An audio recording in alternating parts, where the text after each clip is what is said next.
भारत का इतिहास। उत्तर में हिमालय से लेकर दक्षिण में समुद्र तक फैला यह उपमहाद्वीप भारतवर्ष के नाम से ज्ञात है, जिसे महाकाव्य तथा महापुराणों में भारतवर्ष अर्थात भारत का देश तथा यहाँ के निवासियों को भारतीय अर्थात भारत की संतान कहते हैं। यूनानियों ने भारत को इंडिया तथा मध्यकालीन मुस्लिम इतिहासकारों ने हिंद अथवा हिंदुस्तान के नाम से संबोधित किया है।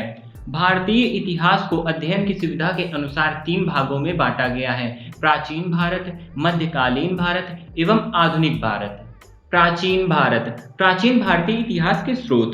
प्राचीन भारतीय इतिहास के विषय में जानकारी मुख्यतः 4 स्रोतों से प्राप्त होती है: धर्म ग्रंथ, ऐतिहासिक ग्रंथ, विदेशियों का विवरण, पुरातत्व संबंधी साक्ष्य। धर्म ग्रंथ एवं ऐतिहासिक ग्रंथ से मिलने वाली महत्वपूर्ण जानकारी।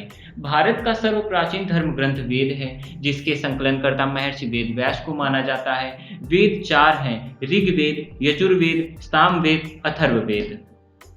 ऋग्वेद। ऋचाओं के क्रमबद्ध ज्ञान को ऋग्वेद कहा जाता है। इसमें 10 मंडल, 1028 सूक्त, वालखिल्य पाठ के 11 सूक्तों सहित एवं 10,462 ऋचाएं हैं। इस वेद को पढ़ने वालों को होत्र कहते हैं। इस वेद से आर्य के राजनीतिक प्रणाली एवं इतिहास के बारे में जानकारी मिलती है। विश्वामित्र द्वारा रचित ऋग्वेद के 3रे मंडल में सूर्य देवता सावित्री को समर्पित प्रसिद्ध गायत्री मंत्र है।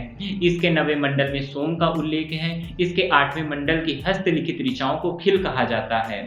वर्णों का विभाजन ऋग्वेद के 10वें मंडल में वर्णित है: ब्राह्मण, क्षत्रिय, वैश्य और शूद्र। इन्हें क्रमशः ब्रह्मा के मुख, भुजाओं, जंघाओं तथा चरणों से उत्पन्न मानते हैं। वामनावतार के 3 पगों की कहानी भी ऋग्वेद से मिलती है। ऋग्वेद में इंद्र के लिए 250 तथा अग्नि के लिए 200 ऋचाओं की रचना की गई है। यजुर्वेद। यजुर्वेद हिंदू धर्म का एक महत्वपूर्ण श्रुति धर्म ग्रंथ और 4 वेदों में से एक है। इसमें यज्ञ की असल प्रक्रिया के लिए गद और पद मंत्र हैं। ये हिंदू धर्म के 4 पवित्रतम प्रमुख ग्रंथों में एक है और अक्सर ऋग्वेद के बाद दूसरा वेद माना जाता है। इसमें ऋग्वेद के 663 मंत्र पाए जाते हैं।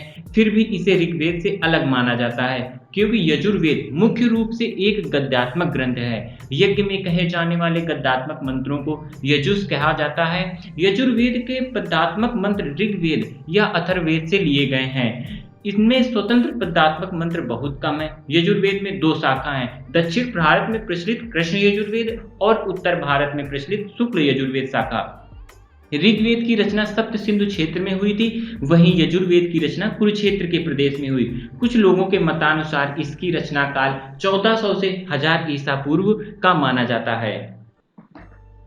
इनमें कर्मकांड के कई यज्ञों का विवरण है: अग्निहोत्र, अश्वमेध, वाजपेय, सोमयज्ञ, राजसूय, अग्निचयन। इसमें पाठकर्ता को अदर्यु कहते हैं। यह एक ऐसा वेद है जो गद और पद दोनों में है।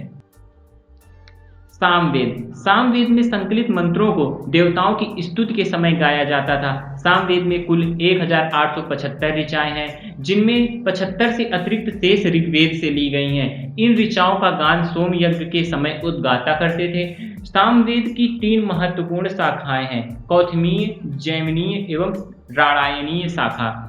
देवता विषयक विवेचन की दृष्टि से सामवेद का प्रमुख देवता सविता या सूर्य है। इसमें मुख्यतः सूर्य की स्तुति के मंत्र हैं। इसे भारतीय संगीत का जनक कहा जाता है। सामवेद का प्रथम दृष्टा वेदव्यास के शिष्य जैमिनी को माना जाता है। सामवेद से तात्पर्य कि वह ग्रंथ जिसके मंत्र गाए जा सकते हैं और जो संगीतमय हो। यज्ञ, अनुष्ठान और हवन के समय ये मंत्र गाए जाते हैं। सामवेद में मूल रूप से 99 मंत्र हैं और शेष ऋग्वेद से लिए गए हैं। इसमें यज्ञानुष्ठान के उद्गात वर्ग के उपयोगी मंत्रों का संकलन है। इसका नाम सामवेद इसलिए पड़ा है कि इसमें गायन पद्धति के निश्चित मंत्र ही हैं। इसके अधिकांश मंत्र ऋग्वेद में उपलब्ध होते हैं, कुछ मंत्र स्वतंत्र भी हैं। सामवेद में ऋग्वेद की कुछ ऋचाएं आकलित हैं। वेद के उद्गाता गायन करने वाले जो कि सामग, सामगान करने वाले कहलाते थे। सामगान व्यवहारिक संगीत था। उसका विस्तृत विवरण उपलब्ध नहीं है। वैदिक काल में बहुविध वाद्य यंत्रों का उल्लेख मिलता है, जिनमें से तंतु वाद्यों में कंकड़ वीणा, करकरी और वीणा, धन वाद्य यंत्र के अंतर्गत दुदुम्ब, आडंबर, वनस्पति तथा सुशील यंत्र के अंतर्गत तुरब, नादी तथा बंकुरा आदि यंत्र विशेष उल्लेखनीय हैं। अथर्ववेद यह अथर्वा ऋषि द्वारा रचित वेद में रोग निवारण, तंत्र मंत्र, जादू टोना, साप, वशीकरण, आशीर्वाद, स्तुति, प्रायश्चित, औषधि, अनुसंधान, विवाह, प्रेम, राजकर्म, मातृभूमि महात्म्य आदि विविध विषयों के संबंध मंत्र तथा सामान्य मनुष्यों को विचारों, विश्वासों, अंधविश्वासों इत्यादि का वर्णन है। अथर्ववेद कन्याओं के जन्म की निंदा करता है। इसमें सभा और सुमित प्रजापति की 2 पुत्रियां बताया गया है। अथर्ववेद में कुल 20 कांड, 730 सूक्त तथा 5987 मंत्र हैं। इस वेद के महत्वपूर्ण विषय हैं ब्रह्म ज्ञान, औषधि प्रयोग, रोग निवारण, टोना टोटका आदि। इसी वीडियो से रिलेटेड कुछ मैंने प्रश्न यहाँ पर रखे हैं जिसके आप उत्तर स्वयं से दें।